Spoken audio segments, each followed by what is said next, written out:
Hello, and welcome back to another Eduonics tutorial.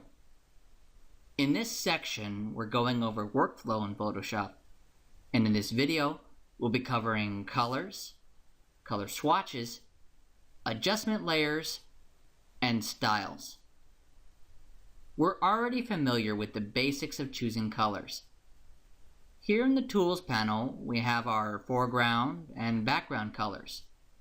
And if we click one, we get this large color picker that not only lets us choose our color, it also gives us the exact number values for the color we're choosing. This is good if we can take the time to open the picker, choose the color we want, and finally hit OK to actually switch to that color. However, sometimes people need colors fast, while their inspiration is still hot. They need something more like the color panel. Up here in my panels on the right, the first one we see on top is the color panel. You can see that the interface looks a lot like the color picker. But watch how easy it is to just pick a color and start painting with it. Another advantage of the color panel is that if we click and drag the top tab area, we can pick it up and move it wherever we like. Some digital painters prefer to have their color panel right on the canvas. That way they can just switch colors without having to move away from what they're working on. With the color panel, we also have these panel options on the top right. And from here, we can change the interface to better suit certain types of colors. And we can use these sliders to fine-tune our colors without making any changes that might be too drastic. But even with all these different interfaces, we can still only pick one color at a time. And Photoshop shows us this whole color spectrum. It's a little overwhelming if we can't decide the exact color we want.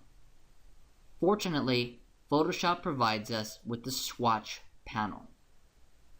I'm just going to click here in the tab to the right of the color panel called Swatches.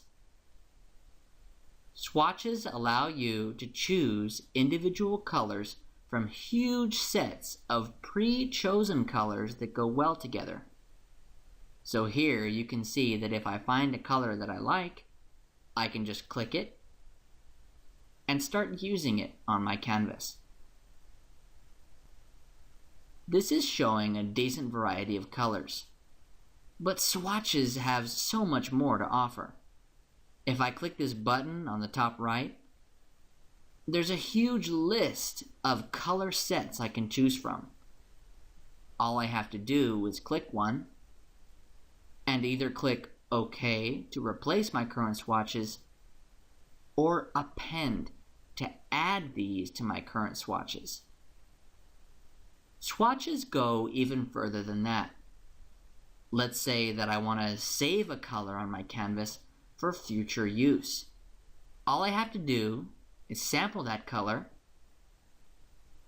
and click the Add Swatch button next to the trash icon. It allows me to give my swatch its own name and adds it to my swatch panel. And if I decide that I don't want one of these colors, I can just drag it to the trash icon and it will be gone from my swatches. The next panel I'll be going over is the Adjustment Layer panel. I'm just going to click this adjustment layer near the middle, called Black and White. You can see that it added a new layer in my Layers panel, and my Properties panel has popped up with all these sliders. I'm not going to mess with these sliders in this tutorial, so I'll hide my Properties panel for now. It's important to know that adjustment layers don't actually contain content. they act more like filters for your existing content. An adjustment layer is kind of like a pane of glass that you lay on top of your image, which can either enhance, distort, or otherwise alter your view of the image. So, if I hide my layers below it, we see right through the adjustment layer to my blank canvas. Because of this, adjustment layers can only visibly affect things below them. That said, when an adjustment layer is the topmost layer in the Layers panel, it will affect every layer below it. This includes regular layers and even other adjustment layers. I'm just going to click and drag this black and white layer to the middle of my layers. You can see that now only half my image is black and white because it's only affecting the layer on the bottom of the Layers panel, which is on the right of my canvas, as opposed to affecting all the layers on my entire canvas. Another way to make an adjustment layer affect only one layer is to clip it to that layer. I'm going to drag my black and white layer to the top of the Layers panel. Then I'll press and hold my Alt key on my keyboard. Then I'll click between my black and white layer and my left layer. Now, even though the adjustment layer is technically on top, it's only affecting one layer below it, because it has been clipped to that layer. You may have noticed by now that there's a white box on my adjustment layer. This is called a layer mask. It's not quite time to get into layer masks, but I will say that when it comes to layer masks, white reveals and black conceals. Since this layer mask is entirely white, it's showing all of my adjustment layer. If I want, I can just get a black brush and start painting in my adjustment layer. Basically, by painting in the layer mask, I can either hide or show any area of the adjustment layer whenever I want. Masks aren't exclusive to adjustment layers. They're a wonderful feature in Photoshop, and I'll definitely show you more on how to use them later on in this course. Another thing we can do with our layers is add something called layer effects. They're located in the bottom of the Layers panel near the left with the little FX icon. If I click this and select a layer effect, I am met with an extensive dialog box with many different options. This can be a little daunting, so I'm going to hit cancel and go straight to my Styles panel.